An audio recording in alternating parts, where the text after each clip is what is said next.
Vamos dar sequência, então, a esses princípios identificados por Beccaria. Esse terceiro princípio, que é muito interessante também, é o princípio da fundamentação das decisões. O que é isso? A sentença tem que ser, ela tem que ser fundamentada.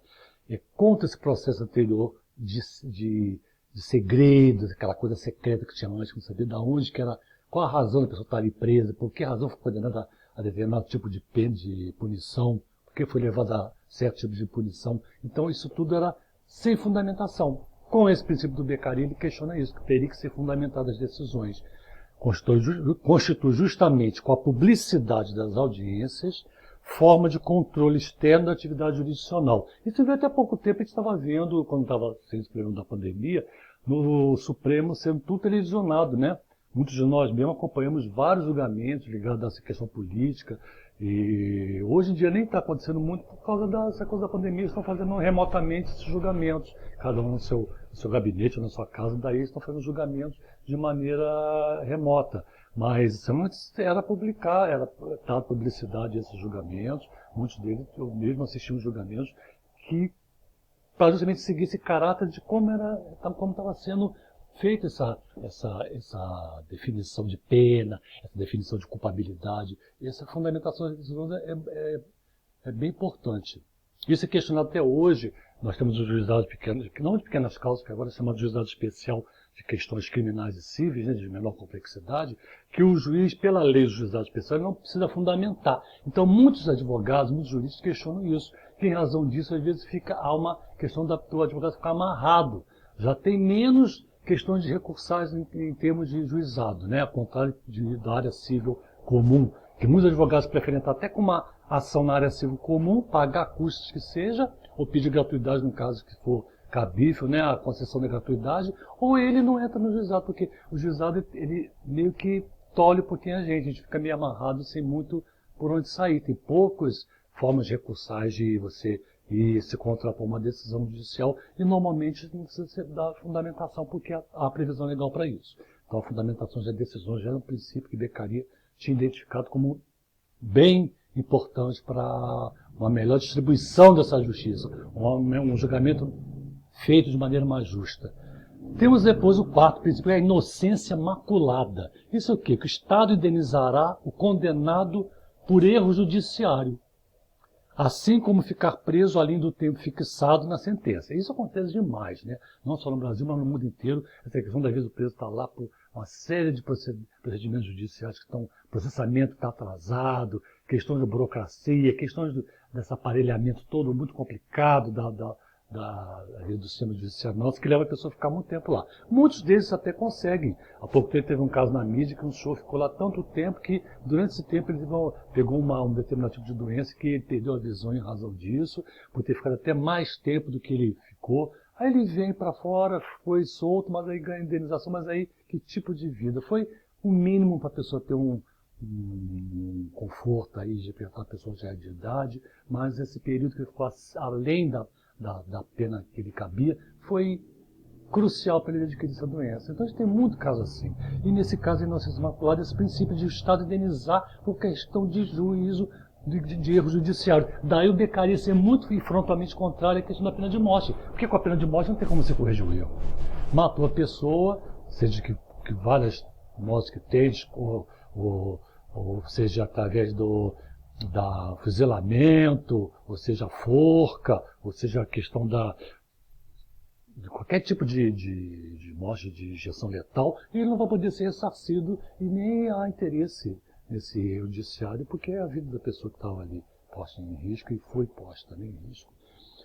Mas eu acho interessante, à medida que a gente falou aqui em Estado indenizará, eu quero falar para vocês 4 termos que são bem distintos, para vocês não confundirem. Isso vai servir muito para vocês lá na frente, numa possível advocacia que vocês vão exercer, ou num texto que vocês vão ler, que existem diferenças entre indenização, ressarcimento, reparação e restituição. A indenização, como nós já vimos, é o quê? É o pagamento de dano causado pelo Estado. É uma entidade estatal, uma entidade do Estado, uma entidade pública, que causa um dano a uma empresa ou uma pessoa física, né? E ela vai indenizar. O que é ressarcimento? Ressarcimento é o pagamento de um dano causado por dano material particular. particular causa, então você vai pedir o ressarcimento. Isso é muito comum em batidas de carro, em colisões, abarroamentos, né, que às vezes de uma maneira ou outra você sofre de maneira injusta, então você pediu o ressarcimento daqueles danos materiais causados. Então você vê a diferença da indenização para ressarcimento. Quando a indenização é um caráter estatal, o Estado que te causou um dano, aqui o ressarcimento é o particular que te causou. Reparação é ligado muito a dano moral. Quando se pede dano moral, você pede uma indenização, um ressarcimento, cumulado com reparação por dano moral. Você vai pedir indenização por dano moral, nem ressarcimento por dano moral, mas reparação. É o termo jurídico mais cabível, um dano moral quando é causado, reparação por danos morais. Aí vai ser aquilatado pelo juiz, a pessoa que estiver julgando, né, o julgador, e ele vai aquilatar o valor dessa reparação. E restituição é a devolução de um bem retirado, confiscado ilicitamente. Uma restituição. Você tem aquela restituição que às vezes foi indevidamente. É muito usado também em termos tributários, questão de imposto, né? Restituição de imposto de renda. Então também tem essa figura de linguagem na tributária que é diferente aqui em termos de restituição por questões de danos civis, né? Que é a questão de você devolver o que está confiscado indevidamente. O direito tem isso. Cada área é um universo, né? Enquanto dolo quer dizer culpa, intenção de causar, a culpa na penal já não é a intenção, mas é o culpa para o leigo já é a pessoa que fez com intenção. Vocês veem que há distinções, né? Então a gente tem que estar sempre muito ligado nessas expressões, nesses termos jurídicos, que eles dão toda a diferença, e o julgador vai perceber se você está dominando essa petição, essa ação que você está entrando, né? Se realmente você está ligado, você estudou para embaçar bem, porque não linguajar ele vai perceber isso, na técnica forense, na linguagem forense, né? O quinto é indúbio pro réu. Antes era indúbio pro societate, quer dizer, tudo pela sociedade. Agora não é questão do amparar o condenado, quer dizer, vai ser aquela coisa de indúbio pro réu. Há dúvidas, o réu não é condenado, né? A questão da prova com tortura, você não pode mais ter que se questionar isso, como é que essa prova foi adquirida, então, aquela questão de proteger mais a figura do réu, né? A prova tem que ser licitamente colhida, ela não pode ser colhida de maneira ilegal, ilícita, de maneira violenta, né? E não existe prova suficiente para condenação, o juiz com livre-arbítrio, quando existe isso, ele declara inocente, pelo seu convencimento, por várias questões de não haver um conjunto probatório que leve a isso. O interrogatório, normalmente, a tortura era admitida, então Beccaria foi frontalmente contra isso. A confissão era logo admitida, era logo obtida porque o réu admitir que fez aquilo, porque está sendo torturado, ter torturas mais piores possíveis. Isso aí vocês podem pesquisar e ver nesses textos que às vezes a gente vê em vários livros, né, ligados à questão da Idade Média, como as torturas eram aperfeiçoadas, a capacidade que o ser humano tem de causar um mal para obter, quer dizer, aquela questão do Maquiavel, né? Os meios justificam os fins. Então, com uma tortura bem feita, bem causada, bem aplicada, você adquire até uma verdade, entre aspas. É a verdade que aquele jogador queria ter para definir aquilo, mas não era a verdade em termos de uma situação verídica, não é o que tinha realmente acontecido. E a pena de morte só em casos de estar em perigo a paz da nação. Isso até hoje a gente tem. Crimes de traição à pátria, crimes mais ligados a questões militares. Fora isso, a gente não tem a pena de morte, né? É uma questão que a gente não tem no nosso conjunto de leis, nossa legislação, no aspecto não só de leis constitucionais e infraconstitucionais, né? Mas também questão dessa parte também penal. A gente não tem essa previsão de pena de morte. Existe sim, isso é uma previsão legal na Constituição, o direito constitucional inclusive, da pena de morte para prefeito militar. Traição em tempos de guerra é toda uma questão bem específica, né? Vou começar com vocês aqui também falando que o Beccaria, além dessas questões dos princípios, ele fez 3 análises críticas muito interessantes.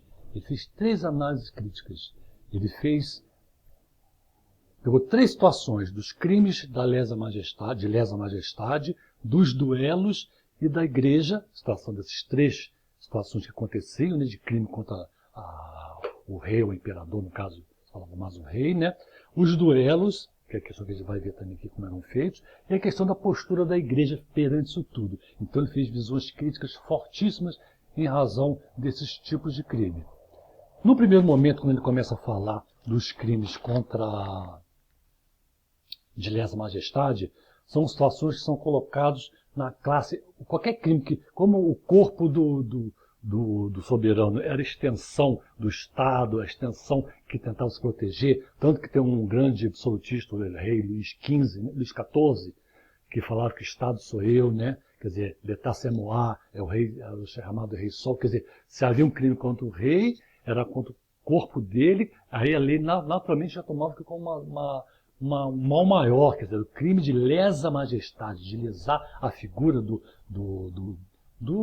imperador, do rei, né? A figura do absolutista máximo, né? Então eles eram colocados, esse tipo de crimes eram colocados na classe dos grandes crimes prejudiciais à sociedade. Foram aplicados castigos mais graves que é por falta justa, muitas vezes leves. Por ser contra o rei, aquilo tomava uma proporção imensa de punição. Então era aplicado de maneira indevida certos castigos que não caberiam em uma proporção ao que foi feito, né? A palavra do rei é o bastante, a tirania, aquele despotismo, né? Que a gente falou da questão dos despóticos, né? Que eram pessoas altamente tiranas, que queriam ser mandatárias, e todos estavam sob seu jugo, né? Tem aí que só o Senado, há uma questão interessante que eu apurei aqui, pesquisando como é que seria essa questão de botar em dúvida ou não, só o Senado poderia libertar da acusação para determinados casos. Em certos casos, o Senado tinha a competência, a prerrogativa de libertá-la da acusação, haver um perdão, uma questão assim de uma atenuação da pena, mas só o Senado, né? Porque para certos casos o rei concedia esse tipo de situação. Mas em casos tipo assim, por exemplo, vender estátua do rei. Questão de que tinha isso muito quando é crime contra direito canônico, a simonia, que era a venda de objetos sagrados, né? O roubo também de objetos. A venda de objetos sagrados era condenado. Então, como tinha essa venda de objetos sacros, né? Muitos das igrejas dos mosteiros, tinha também aquela questão de você vender uma estátua. Também se era inventivo das pessoas naquela época. Então, apurava-se um crime, e muitos desses crimes às vezes eram perdoados. Levava-se em conta a questão, nesse caso, havia toda a miserabilidade, né? Então o Senado intervia e dava uma pena mais branda. Mas normalmente crime de lesa majestade eram crimes que não tinha por onde fugir, não. Você era colocado numa classe de grandes crimes, crimes sérios, que por ser o imperador, o rei, ser uma pessoa que era altamente soberana, contra ele não tinha nenhum tipo de questionamento, então qualquer tipo de atitude levada ou entendida como sendo uma atitude criminosa ou de afronta, ou determinado de desrespeito à figura do rei, eram enquadrados aqui no crime de lesa majestade. Então, seguindo aqui no caso, entre essas visões críticas que teve, aqui também no caso, o Beccaria apurou também a questão dos duelos, né? Ele teve essa visão dos crimes de lesa majestade, teve essa visão crítica também apurada dos duelos, que ele achava da questão dos duelos feitos entre as pessoas, né? E também para se determinar o fechamento de um determinado julgamento, uma determinada atuação, e a igreja também a postura. Então, contra duelos, por exemplo, ele fala que esse tipo de situação era muito usada para defender a honra. Não era comum na antiguidade isso não. Porque como a gente viu lá atrás, na antiguidade, aquela questão da vingança privada era muito comum. Então não chegava a ter duelo. E a questão também é que o povo não carregava espada. Quem carregava espada, escudo, tinha toda a estrutura do poder da elite que estava no poder, era justamente o quê? As pessoas mais abastadas, uma elite, uma nobreza que tinha realmente acesso a uma espada. Aí vem determinado tipo de espada com seus brasões. Aí a gente tem toda aquela questão da Idade Média, né? Aquela coisa dos cavaleiros, da Santa Inquisição, das cruzadas. Então o nobre não vai ter esse tipo de problema, que ele tem acesso a esse tipo de instrumento para poder lavar a honra dele, vamos dizer assim. Eu vou continuar com vocês no próximo vídeo, que já está terminando meu tempo aqui. Eu vou continuar a falar sobre duelos e a postura da igreja para vocês no que se concerne essa visão crítica que César de Beccaria faz, já questionando muito essa questão de como se apuravam os crimes, como eram apurados e como eram feitos as punições.